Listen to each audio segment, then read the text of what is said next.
Isso aí. Agora, gente, vamos falar do assunto mais esperado pelo Arnaldo hoje, hein? Vamos falar do São Paulo? O que tá ruim sempre pode piorar, né, minha gente? Essa é uma máxima. O Oscar, mais uma vez, se machucou. Ele já tinha ficado fora por um bom tempo por causa das fraturas nas vértebras. E agora, mais uma vez, se lesionou a panturrilha. Tempo de retorno, segundo a apuração do nosso repórter Valentim Furlan, entre 4 e 6 semanas, ou seja, grande chance de não voltar nesta temporada ainda. E agora, pela manhã, o presidente Júlio Casares concedeu entrevista coletiva. Falou sobre alguns assuntos, vários deles. Aliás, era muito aguardada essa entrevista, entre eles Oscar e sobre arbitragem também. Vamos ouvir o Casares sobre Oscar primeiro.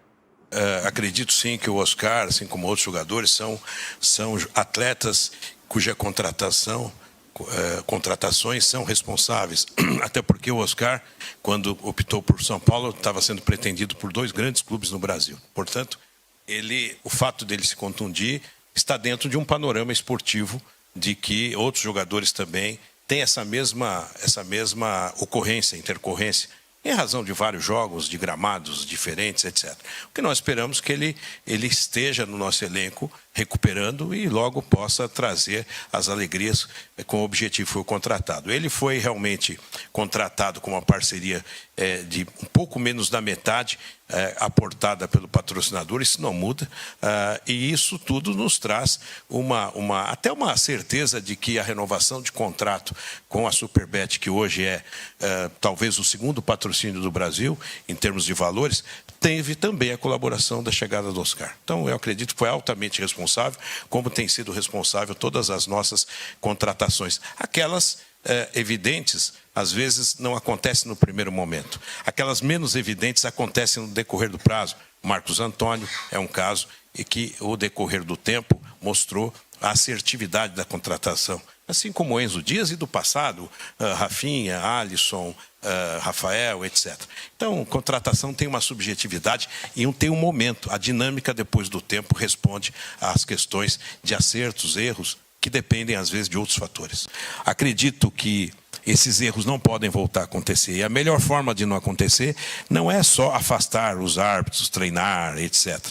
Está acontecendo um treinamento agora. Mas eu acredito que, nesse caso, em particular, essa equipe do VAR e esse árbitro não devem mais apitar jogos do São Paulo. Os pontos não voltarão. Eram quase garantidos os 3 pontos, porque se você tem um pênalti e joga com um a mais, dificilmente um outro clube consegue fazer um resultado. Então, nós lamentamos, registramos veementemente, a CBF tomou as suas medidas, acho que conseguimos um bem, aí foi o São Paulo mesmo, eu não falo eu, é o São Paulo, quebrar um tal de protocolo da FIFA, porque nós queríamos ouvir o áudio, sim, os áudios, né? Vieram, depois faltou um. Acredito que o São Paulo entrou nessa briga de forma institucional muito forte para o bem do futebol e para o bem da CBF. E, para terminar a sua pergunta, eu acredito que a saída é a profissionalização do árbitro e a renovação do quadro de árbitro. Veja, você tem ranking para tudo. Tem que ter um ranking de arbitragem. Na coletiva, vocês que acompanham, o técnico atende o jogador na zona mista. O técnico atende hoje todo mundo. Por que o árbitro não pode atender de uma forma regulamentada a imprensa com 4 ou 5 perguntas e ponto final? Ele também tem que colocar a cara para bater, como a gente chama. Porque senão fica fácil. Eu erro, peço desculpa, a federação pediu desculpa aí para mim quando teve na semifinal do Paulista aquele pênalti vergonhoso. Meus pontos voltaram, eu podia ter sido campeão. Não é? Então, esse tipo de coisa a gente lamenta, mas nós temos que olhar para frente. O que aconteceu é que o São Paulo agiu de forma rápida e firme e rígida, como será sempre em todos os casos parecidos. Casares, então, defendendo a postura do São Paulo, dizendo que agiu de forma rápida e firme, pedindo que os árbitros deem entrevista após as partidas e também sobre Oscar, defendendo a contratação. Arnaldo, como é que você recebeu essa coletiva tão esperada do Casares? Vou dar um suspiro aqui. Eu gostei dessa respirada. Respondeu. Bom, vamos lá. Eu brinquei no início, mas não é exatamente uma brincadeira, né? Dar a primeira coletiva pós-pandemia, no 5º ano de mandato, durante o jogo da seleção, ainda que seja um amistoso, não deixa de ser bizarro, né, gente? Então, por isso que eu falava, a cada frase do Casares, um gol do Japão. Foi assim no segundo tempo, enquanto rolava a virada japonesa e a entrevista do Casares. Mas o clamor pela entrevista era tal que ela não foi esvaziada. Todos os companheiros setoristas do São Paulo estavam lá, e um olho no jogo da seleção e o outro na entrevista, que contemplaria vários temas, né? Porque ao dar entrevistas exclusivas selecionadas cirurgicamente em alguns momentos, ele tentou nesse tempo todo governar tranquilamente, coisa que não acontece nesse momento. Então, essa entrevista é um momento de um movimento de transparência em que os repórteres estão podendo acompanhar o treino hoje também, e que nós teremos também outras medidas de transparência conectadas a também essa espécie de satisfação ao público que uma entrevista coletiva pode proporcionar.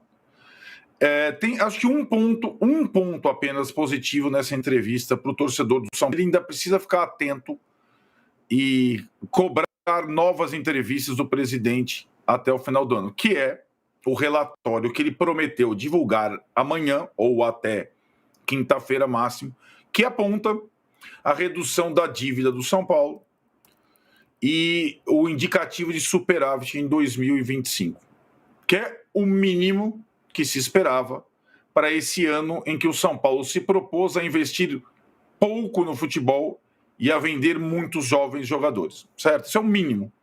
Segundo ele, é um sinal de que o São Paulo está indo no caminho certo. Eu não digo que seja um sinal, mas ao menos é um sinal de que o São Paulo não está indo para a bancarrota, como alguns outros clubes do futebol brasileiro. Isso seria um sinal importante. Porque, de fato, como ele está dizendo, diminuir dívida, nenhum clube brasileiro vai diminuir esse ano, a não ser o São Paulo, que estava numa dívida galopante. É um bom sinal, desde que bem explicado. Fora isso, gente, olha, vou contar para vocês. Embrulhou o estômago no café da manhã. A resposta do Oscar é a primeira, é a pergunta do colega Gabriel Sá, né, do Arquibancada Tricolor. O Oscar se machucou, ou foi divulgada na Missão Transparência a nova lesão do Oscar, a quarta desde que ele chegou ao São Paulo, na noite de segunda-feira, na final da tarde de segunda-feira, e a primeira pergunta foi sobre o Oscar. É claro que o Casares, numa coletiva, ou o Ancelotti, numa coletiva, ele não vai execrar um jogador publicamente. Nem o Ancelotti vai falar que o Fabrício Bruno não serve, e nem o Casares vai falar que o Oscar não serve. Agora, evidentemente, nos termos em que o Oscar foi contratado, o custo que ele tem, embora tenha a participação do patrocinador no seu salário mensal, é uma contratação que não deu certo. Não é que o São Paulo não vai contar com o Oscar no jogo de quinta contra o Grêmio. Ele não contou o ano todo com o Oscar. O Crespo, pode perguntar para o Crespo. O Crespo, ele perde o Marcos Antônio contra o Palmeiras, ele tinha o Oscar e o Rodriguinho. Ele preferiu o Rodriguinho. Deu errado, aliás, mas ele preferiu o Rodriguinho, né? Então, o Oscar, o técnico do São Paulo não conta com o Oscar. E a minha dúvida é que a coletiva não esclarece, ela indica que o Casares, o presidente de São Paulo, vai esperar o Oscar dar resultado. Uma hora isso vira. E não fala em nenhum momento numa possibilidade de renegociar o contrato do Oscar, o mais caro da folha salarial do São Paulo para 2026. É isso que eu esperaria. Não estou dizendo vamos chamar o atleta para conversar, digamos assim, né? Talvez uma nova composição, enfim. Então, o Oscar foi a primeira das respostas do Casares, em que é o gol do Japão, aconteciam outras respostas, nada muito elucidativo, e tem a questão muito nevrálgica para ele, que é a questão do fundo de Cotia, que pode ser um indicativo mais à frente de uma SAF. Tudo isso foi perguntado durante a coletiva, mas para mim o que me chama a atenção é quando ele divide como se fossem duas pessoas diferentes, né?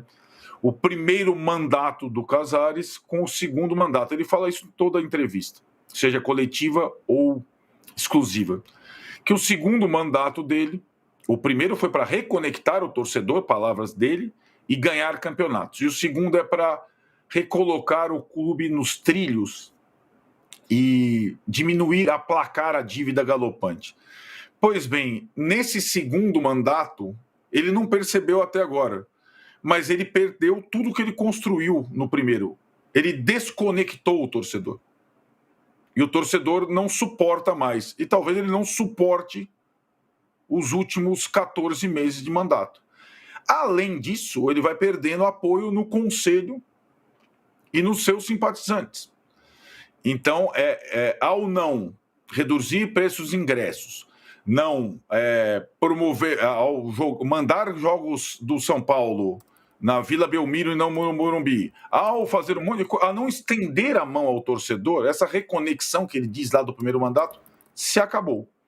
E aí, né, é aquilo, como é que é aquele provérbio, ditado do quem nunca comeu mel quando come se lambuza? Tem essa coisa sedutora do poder, que é a iniciativa dele lá atrás de mudar o estatuto e promover a sua própria reeleição.